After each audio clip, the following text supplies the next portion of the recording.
ಓಂ ನಮೋ ವೆಂಕಟೇಶಾಯ. Tirumala Tirupati latest ಅಪ್ಡೇಟ್ಸ್ಗೆ ಸ್ವಾಗತ. ನಾವು ನಿಮ್ಮ ಎಸ್ಕೇಪ್ ಟ್ರಾವೆಲರ್ಸ್. ನೀವೇನಾದರೂ ಮೊದಲನೇ ಬಾರಿಗೆ ನಮ್ಮ ವಿಡಿಯೋನ ನೋಡ್ತಿದ್ರೆ ದಯವಿಟ್ಟು ನಮ್ಮ ಚಾನಲ್ನ ಸಬ್ಸ್ಕ್ರೈಬ್ ಮಾಡ್ಕೊಳ್ಳಿ. ಹಾಗೆ ಈ ವಿಡಿಯೋನ ಲೈಕ್ ಮಾಡಿ. ನೀವು ಹೆಚ್ಚೆಚ್ಚು ಲೈಕ್ ಮಾಡಿದ ಹಾಗೆ ನಮಗೆ ಹೆಚ್ಚು ಪ್ರೋತ್ಸಾಹ ಸಿಗುತ್ತೆ ನಿಮಗೆ ಇನ್ಫಾರ್ಮೇಷನ್ ಕೊಡಲಿಕ್ಕೆ. ನಾವು ವೈಕುಂಠ ಏಕಾದಶಿಯ ದಿನ ತಿರುಮಲದಲ್ಲಿ ವೈಕುಂಠ ದ್ವಾರ ದರ್ಶನ ಮಾಡ್ಕೊಂಡು ಬಂದಿದ್ದೀವಿ. ಇದರ ಬಗ್ಗೆ ನಮಗೆ ಸಾಕಷ್ಟು ಜನನೇ ಮೆಸೇಜ್ ಮಾಡ್ತಿದ್ದಾರೆ. ಯಾಕೆಂದರೆ ತುಂಬ ಜನ ಈಗಾಗಲೇ ಲಕ್ಕಿ ಡಿಪ್ಪಲ್ಲಿ ಸೆಲೆಕ್ಟ್ ಆಗಿದ್ದಾರೆ, ಮತ್ತು ಕೆಲವೊಬ್ಬರು 300 ರೂಪೀಸ್ ಟಿಕೆಟ್ಸ್ನ ಬುಕ್ ಮಾಡ್ಕೊಂಡಿದ್ದಾರೆ.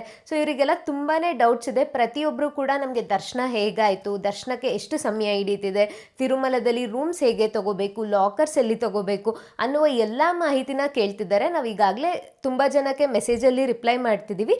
ಈ ಎಲ್ಲದರ ಬಗ್ಗೆ ನಿಮಗೆ ಈ ವಿಡಿಯೋದಲ್ಲಿ ಸಂಪೂರ್ಣವಾಗಿ ಮಾಹಿತಿನ ತಿಳಿಸ್ಕೊಡ್ತೀವಿ. ನೀವು ಈ ಬಾರಿ ತಿರುಮಲಕ್ಕೆ ವೈಕುಂಠ ದ್ವಾರ ದರ್ಶನಕ್ಕೆ ಹೋಗ್ತಿದ್ರೆ ಈ ವಿಡಿಯೋನ ಮಿಸ್ ಮಾಡ್ದಲೇ ನೋಡಿ. ನಿಮಗೆ ಅಲ್ಲಿ ಫೆಸಿಲಿಟೀಸ್ ಏನೆಲ್ಲ ಇದೆ ಅನ್ನುವ ಸಂಪೂರ್ಣ ಮಾಹಿತಿನ ನಿಮಗೆ ಈ ವಿಡಿಯೋದಲ್ಲಿ ತಿಳಿಸ್ಕೊಡ್ತೀವಿ. ಆದ್ರಿಂದ ವಿಡಿಯೋ ಸ್ಕಿಪ್ ಮಾಡ್ದಲೇ ನೋಡಿ. ಮೊದಲಿಗೆ ನಿಮಗೆ ನಮ್ಮ ಅನುಭವನ ತಿಳಿಸ್ಕೊಡ್ತೀವಿ. ನಮಗೆ ವೈಕುಂಠ ಏಕಾದಶಿಯ ದಿನ ವೈಕುಂಠ ದ್ವಾರ ದರ್ಶನ ತುಂಬಾ ಚೆನ್ನಾಗಾಯಿತು. ನಮಗೆ ದರ್ಶನ ಆಗಲಿಕ್ಕೆ 3 ರಿಂದ 4 ಅವರ್ ಸಮಯ ಹಿಡಿತು. ನಮಗೆ ದರ್ಶನದ ಸ್ಲಾಟ್ ಕೊಟ್ಟಿದ್ದು ನಮಗೆ ಕೃಷ್ಣ ತೇಜ ಸರ್ಕಲಲ್ಲಿ ರಿಪೋರ್ಟ್ ಮಾಡಬೇಕು ಅಂತ. ಮತ್ತು 11 ಗಂಟೆಗೆ ನಮಗೆ ಸ್ಲಾಟ್ ಟೈಮ್ ಇತ್ತು.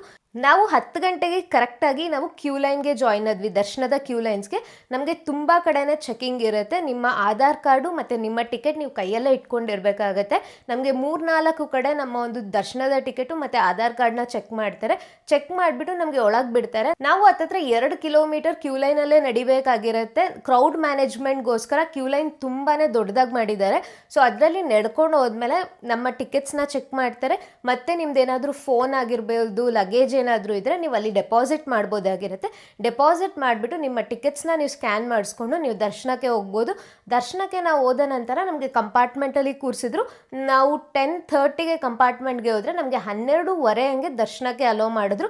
ಅದಾದಮೇಲೆ ನಮಗೆ 1:15 ಅಷ್ಟೊತ್ತಿಗೆ ದೇವರ ದರ್ಶನ ಆಯಿತು. ದೇವರ ದರ್ಶನ ಅಂತೂ ತುಂಬಾ ಚೆನ್ನಾಗಾಯಿತು ಅಂತ ಹೇಳ್ಬೋದು. ಈ ಬಾರಿ ತುಂಬಾ ಚೆನ್ನಾಗಿ ಕ್ರೌಡ್ ಮ್ಯಾನೇಜ್ಮೆಂಟ್ ಮಾಡಿದ್ದಾರೆ ಮತ್ತು ಯಾವುದೇ ರೀತಿಯ ನೂಕಾಟ ಕೂಡ ಇರಲಿಲ್ಲ. ಆ ಸಾಕ್ಷಾತ್ ವೆಂಕಟೇಶ್ವರ ಸ್ವಾಮಿ ಅವ್ರನ್ನ ದರ್ಶನ ಮಾಡಿಕೊಂಡು ನಮಗೆ ತುಂಬಾ ಖುಷಿ ಆಯಿತು. ದರ್ಶನ ಆದ ನಂತರ ನಾವು ವೈಕುಂಠ ದ್ವಾರದೊಳಗೆ ಹೋಗ್ಬೋದಾಗಿರುತ್ತೆ. ಅದಕ್ಕೂ ಕೂಡ ನೀಟಾಗಿ ಕ್ಯೂ ಲೈನ್ಸ್ ಮಾಡಿದ್ದಾರೆ. ಒಂದು ಸುತ್ತು ವೈಕುಂಠ ದ್ವಾರದೊಳಗೆ ನಾವು ಪ್ರದಕ್ಷಿಣೆ ಹಾಕಬಹುದಾಗಿರುತ್ತೆ. ಎಲ್ಲ ಆಗಲಿಕ್ಕೆ ನಮಗೆ 3 ರಿಂದ 4 ಗಂಟೆಗಳ ಸಮಯ ಹಿಡೀತು.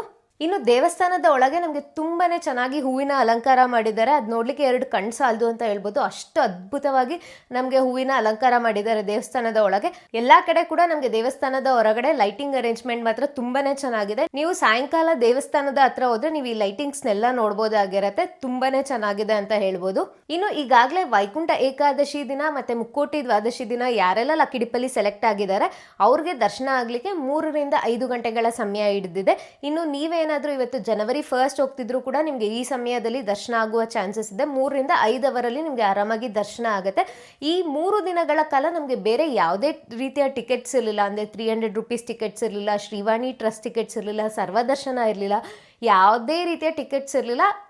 ಕೇವಲ ನಮಗೆ ಲಕ್ಕಿ ಡಿಪ್ಪಲ್ಲಿ ಯಾರೆಲ್ಲ ಸೆಲೆಕ್ಟ್ ಆಗಿದ್ರು ಅವ್ರನ್ನ ಮಾತ್ರ ದರ್ಶನಕ್ಕೆ ಅಲೋ ಮಾಡಿದ್ರು. ಅದು ಡಿಸೆಂಬರ್ 30, 31 ಮತ್ತು ಜನವರಿ 1ನೇ ತಾರೀಕು. ಆದ್ದರಿಂದ ದರ್ಶನ ಆಗಲಿಕ್ಕೆ ಕಮ್ಮಿ ಸಮಯನೇ ಹಿಡಿಯುತ್ತಿದೆ, 3 ರಿಂದ 5 ಅವರು. ಇನ್ನು ಯಾರೆಲ್ಲ ಈಗ ಸರ್ವದರ್ಶನಕ್ಕೆ ಹೋಗ್ಬೇಕು ಅನ್ಕೊಂಡಿದ್ದೀರಾ, ಅಂದರೆ ವೈಕುಂಠ ದ್ವಾರ ದರ್ಶನದ ಕೊನೆಯ 7 ದಿನಗಳ ಕಾಲ ಜನವರಿ 2ನೇ ತಾರೀಕಿನಿಂದ ಹಿಡಿದು ಜನವರಿ 8ನೇ ತಾರೀಕುವರೆಗೂ ಯಾರೆಲ್ಲ ವೈಕುಂಠ ದ್ವಾರ ದರ್ಶನಕ್ಕೆ ಹೋಗ್ತಿದ್ದೀರಾ, ಈ ಸಮಯದಲ್ಲಿ ನಮಗೆ 300 ರೂಪೀಸ್ ಟಿಕೆಟ್ಸ್ನ ಬಿಟ್ಟಿದ್ರು. ಅದ್ರ ಜೊತೆ ನಮಗೆ ಶ್ರೀವಾಣಿ ಟ್ರಸ್ಟ್ ಟಿಕೆಟ್ಸ್ನ ಕೂಡ ರಿಲೀಸ್ ಮಾಡಿದ್ರು, ಡೋನಾರ್ ಟಿಕೆಟ್ಸ್ನ ರಿಲೀಸ್ ಮಾಡಿದ್ರು, ಮತ್ತು ನಮಗೆ ಸರ್ವದರ್ಶನ ಕೂಡ ಇರುತ್ತೆ. ಈ ದಿನಗಳಲ್ಲಿ ನೀವು ದರ್ಶನಕ್ಕೆ ಹೋಗೋದಾದರೆ ದರ್ಶನ ಆಗಲಿಕ್ಕೆ ತುಂಬಾ ಸಮಯ ಹಿಡಿಬೋದು ಅಂತ ಹೇಳ್ಬೋದು.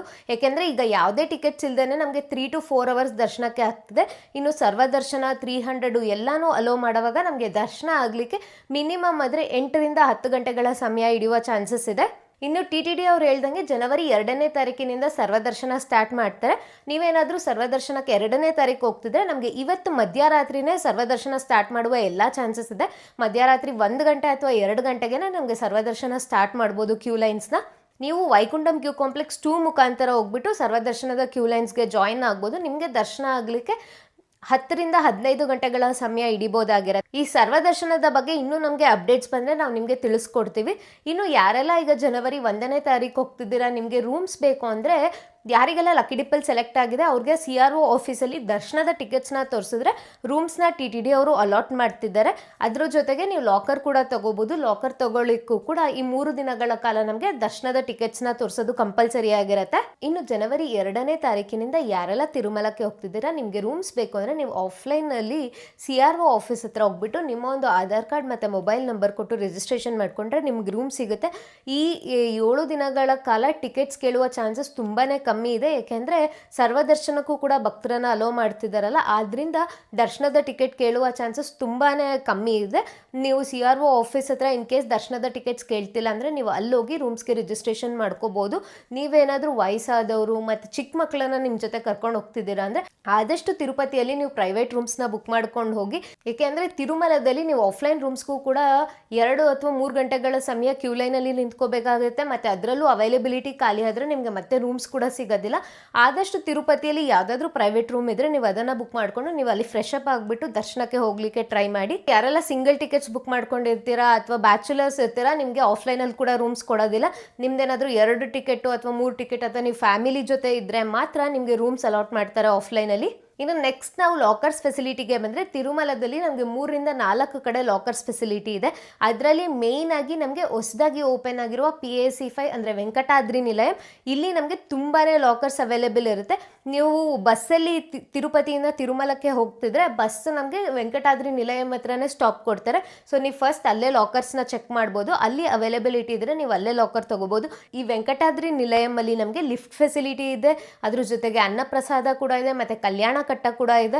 ಎಲ್ಲನೂ ನಿಮಗೆ ಅಲ್ಲೇ ಅದೇ ಲಾಕರ್ ಫೆಸಿಲಿಟಿಯಲ್ಲಿ ಸಿಗುತ್ತೆ. ಅದು ಬಿಟ್ಟರೆ ನಿಮಗೆ ಅದ್ರ ಹತ್ರನೇ ನಮಗೆ ಪದ್ಮನಾಭ ನಿಲಯಂ ಅಂತ ಇರುತ್ತೆ, ಅಲ್ಲೂ ಕೂಡ ನಮಗೆ ಲಾಕರ್ಸ್ನ ಅಲಾಟ್ ಮಾಡ್ತಾರೆ. ಅಲ್ಲೂ ಕೂಡ ನಮಗೆ 3 ಹಾಲ್ಗಳಿದೆ. ಹಾಲ್ 1 ಮಾತ್ರ ಕೇವಲ ಪೊಲೀಸ್ ಅವ್ರಿಗೆ ಅಲಾಟ್ ಮಾಡಿದ್ದಾರೆ. ಇನ್ನು ಹಾಲ್ 2 ಮತ್ತು ಹಾಲ್ 3 ಭಕ್ತರಿಗೆ ಲಾಕರ್ಸ್ನ ಅಲಾಟ್ ಮಾಡ್ತಾರೆ. ಇನ್ನು ಅದು ಬಿಟ್ಟರೆ ನಮಗೆ ಮಾಧವ ನಿಲಯಂ ಅಂತ ಇರುತ್ತೆ, ಯಾತ್ರಿ ಸದನ ಅಂತ ಇರುತ್ತೆ. ಇಲ್ಲಿ ನೀವು ಹೋಗ್ಬಿಟ್ಟು ಲಾಕರ್ಸ್ನ ತಗೋಬೋದಾಗಿರುತ್ತೆ. ನಿಮಗೆ ಪ್ರತಿ ಲಾಕರ್ಸ್ ಫೆಸಿಲಿಟಿಗೆ ಹೋದಾಗ ನಿಮಗೆ ಎಂಟ್ರೆನ್ಸಲ್ಲೇ LED ಸ್ಕ್ರೀನ್ಸ್ ಇರುತ್ತೆ. ಅಲ್ಲಿ ನಿಮಗೆ ಎಷ್ಟು ಲಾಕರ್ ಅವೈಲೇಬಲ್ ಇದೆ, ಎಷ್ಟು ಆಲ್ರೆಡಿ ಅಲಾಟ್ ಮಾಡಿದ್ದಾರೆ ಅನ್ನೋ ಮಾಹಿತಿನ ಆಗ್ತಾ ಇರ್ತಾರೆ. ಸೊ ನೀವು ನೋಡಿಕೊಂಡು ಎಲ್ಲಿ ಅವೈಲೇಬಿಲಿಟಿ ಜಾಸ್ತಿ ಇದೆ ಆ ಲಾಕರ್ ಫೆಸಿಲಿಟಿ ಹತ್ರ ಹೋದರೆ ನಿಮಗೆ ಆರಾಮಾಗಿ ಲಾಕರ್ ಸಿಗುತ್ತೆ. ಇನ್ನು ಯಾರೆಲ್ಲ ಈ ಸಮಯದಲ್ಲಿ ತಿರುಮಲಕ್ಕೆ ಹೋಗ್ತಿದ್ದೀರಾ, ತಿರುಮಲದಲ್ಲಿ ವಿಪರೀತ ಚಳಿ ಇದೆ. ನಿಮ್ಮ ಸ್ವೆಟರ್ಸ್ ಆಗಿರ್ಬೋದು, ನಿಮ್ಮ ಕ್ಯಾಪು ಪ್ರತಿಯೊಂದು ಕೂಡ ಕ್ಯಾರಿ ಮಾಡಿ. ನೀವು ದರ್ಶನಕ್ಕೆ ಹೋಗೋವಾಗೂ ಅಷ್ಟೇ ಇದನ್ನೆಲ್ಲ ಕ್ಯಾರಿ ಮಾಡಿ. ತುಂಬಾನೇ ಚಳಿ ಇದೆ ತಿರುಮಲದಲ್ಲಿ, ಆದ್ರಿಂದ ನೀವು ನೀಟಾಗಿ ಪ್ಯಾಕ್ ಮಾಡಿಕೊಂಡು ನೀವು ದರ್ಶನಕ್ಕೆ ಹೋಗೋಕ್ಕೆ ಟ್ರೈ ಮಾಡಿ. ಇನ್ನು ದರ್ಶನದ ಕ್ಯೂ ಲೈನ್ಸ್ ಅಲ್ಲೂ ಕೂಡ ನಮಗೆ ಸಾಂಬಾರ್ ರೈಸ್ ಕೊಡ್ತಿದ್ದಾರೆ, ಅದ್ರ ಜೊತೆಗೆ ಹಾಲು ಕೊಡ್ತಿದ್ದಾರೆ. ಈ ಥರ ಎಲ್ಲ ಫೆಸಿಲಿಟೀಸ್ ಕೂಡ ತುಂಬಾನೇ ಚೆನ್ನಾಗಿದೆ. ಇನ್ನು ಅದು ಬಿಟ್ಟರೆ ನಮಗೆ ವೆಂಗಮಾಂಬ ಅಲ್ಲಿ 3 ಸಮಯದೊತ್ತು ಕೂಡ ನಮಗೆ ತಿಂಡಿ ಊಟ ಇರುತ್ತೆ. ಬೆಳಿಗ್ಗೆ ಹೊತ್ತು ನಮಗೆ ತಿಂಡಿ ಇರುತ್ತೆ, ಮಧ್ಯಾಹ್ನ ಊಟ, ರಾತ್ರಿ ಊಟ ಪ್ರತಿಯೊಂದು ಕೂಡ ನಿಮಗೆ ವೆಂಗಮಾಂಬ ಅನ್ನಪ್ರಸಾದ ಛತ್ರಕ್ಕೆ ಹೋದರೆ ನೀವು ಅಲ್ಲಿ ಅನ್ನಪ್ರಸಾದವನ್ನು ಸೇವಿಸಬಹುದಾಗಿರುತ್ತೆ. ಇನ್ನು ಯಾರೆಲ್ಲ 300 ರೂಪೀಸ್ ಟಿಕೆಟ್ಸ್ನ ಬುಕ್ ಮಾಡ್ಕೊಂಡಿದ್ದೀರಾ, ನಿಮಗೆ ಜನವರಿ 2ನೇ ತಾರೀಕಿನಿಂದ 8ನೇ ತಾರೀಕುವರೆಗೂ ದರ್ಶನ ಆಗಲಿಕ್ಕೆ ನಿಮಗೆ 5 ರಿಂದ 6 ಗಂಟೆಗಳ ಸಮಯ ಹಿಡಿಯಬಹುದು. ಇನ್ನು ಲಕ್ಕಿ ಡಿಪ್ಪಲ್ಲಿ ಯಾರೆಲ್ಲ ಸೆಲೆಕ್ಟ್ ಆಗಿದ್ರು ಡಿಸೆಂಬರ್ 30, 31 ಮತ್ತು ಜನವರಿ 1ನೇ ತಾರೀಕು ಕೆಲವೊಬ್ಬರಿಗೆ ATGH ಸರ್ಕಲ್ ರಿಪೋರ್ಟಿಂಗ್ ಪಾಯಿಂಟ್ ಇದೆ, ಕೆಲವೊಬ್ಬರಿಗೆ ಕೃಷ್ಣ ತೇಜ ಸರ್ಕಲ್ ರಿಪೋರ್ಟಿಂಗ್ ಪಾಯಿಂಟ್ ಇದೆ, ಇನ್ನು ಕೆಲವೊಬ್ಬರಿಗೆ ಶಿಲಾತೋರಣಂ ಅಂತ ರಿಪೋರ್ಟಿಂಗ್ ಲೊಕೇಶನ್ ಇದೆ. ಸೊ ಈ ಲೊಕೇಶನ್ಗೆ ನೀವು ಹೇಗೆ ರೀಚ್ ಆಗಬೇಕು ಅಂದರೆ ನಮಗೆ ತಿರುಮಲದಲ್ಲಿ ಉಚಿತ ಬಸ್ ಫೆಸಿಲಿಟಿ ಇರುತ್ತೆ. ಇದನ್ನ ಶ್ರೀವಾರಿ ಧರ್ಮರಥ ಅಂತ ಕರೀತಾರೆ. ಈ ಬಸ್ಸಲ್ಲಿ ನೀವು ಹತ್ಕೊಂಡ್ರೆ ನಿಮಗೆ ಆರಾಮಾಗಿ ನಿಮ್ಮ ಒಂದು ಎಂಟ್ರಿ ಪಾಯಿಂಟ್ ಹತ್ರ ಬಿಡ್ತಾರೆ. ಇಲ್ಲ ನಮಗೆ ತಿರುಮಲದಲ್ಲಿ ಜೀಪ್ಸ್ ಕೂಡ ಇರುತ್ತೆ. ಸೊ ನೀವು ಅದರಲ್ಲೂ ಕೂಡ ನಿಮ್ಮ ಎಂಟ್ರಿ ಪಾಯಿಂಟ್ನ ರೀಚ್ ಆಗ್ಬೋದಾಗಿರುತ್ತೆ. ಇನ್ನು 300 ರೂಪೀಸ್ ಟಿಕೆಟ್ ಯಾರೆಲ್ಲ ಬುಕ್ ಮಾಡ್ಕೊಂಡಿದ್ದೀರಾ, ನಿಮ್ಮ ಒಂದು ಎಂಟ್ರಿ ಪಾಯಿಂಟ್ ಬಂದ್ಬಿಟ್ಟು ATC ಸರ್ಕಲಿಂದ ಇರುತ್ತೆ. ಇನ್ನು ನಮಗೆ ಕೆಲವೊಬ್ಬರು ಮೆಸೇಜ್ ಮಾಡ್ತಿದ್ದಾರೆ ಈ ಟೈಮಲ್ಲಿ SSD ಟೋಕನ್ಸ್ ಕೊಡ್ತಾರಾ ಅಂತ. ನಮಗೆ ಜನವರಿ 2ನೇ ತಾರೀಕಿನಿಂದ 8ನೇ ತಾರೀಕುವರೆಗೂ ಯಾವುದೇ ರೀತಿಯ SSD ಟೋಕನ್ಸ್ನ ಕೊಡ್ತಿಲ್ಲ. ನೀವೇನಾದರೂ SSD ಟೋಕನ್ಸ್ ತೊಗೊಂಡು ದರ್ಶನಕ್ಕೆ ಹೋಗ್ಬೇಕು ಅಂದ್ಕೊಂಡಿದ್ರೆ ನಮಗೆ ಜನವರಿ 8ನೇ ತಾರೀಕು SSD ಟೋಕನ್ಸ್ ಕೊಡ್ತಾರೆ. ಇದು ನಮಗೆ ಜನವರಿ 9ನೇ ತಾರೀಕಿನ ದರ್ಶನದ ಒಂದು SSD ಟೋಕನ್ಸ್ ನಮಗೆ ಜನವರಿ 8ನೇ ತಾರೀಕು ನಮಗೆ ತಿರುಪತಿಯಲ್ಲಿ ಕೊಡೋಕ್ಕೆ ಸ್ಟಾರ್ಟ್ ಮಾಡ್ತಾರೆ.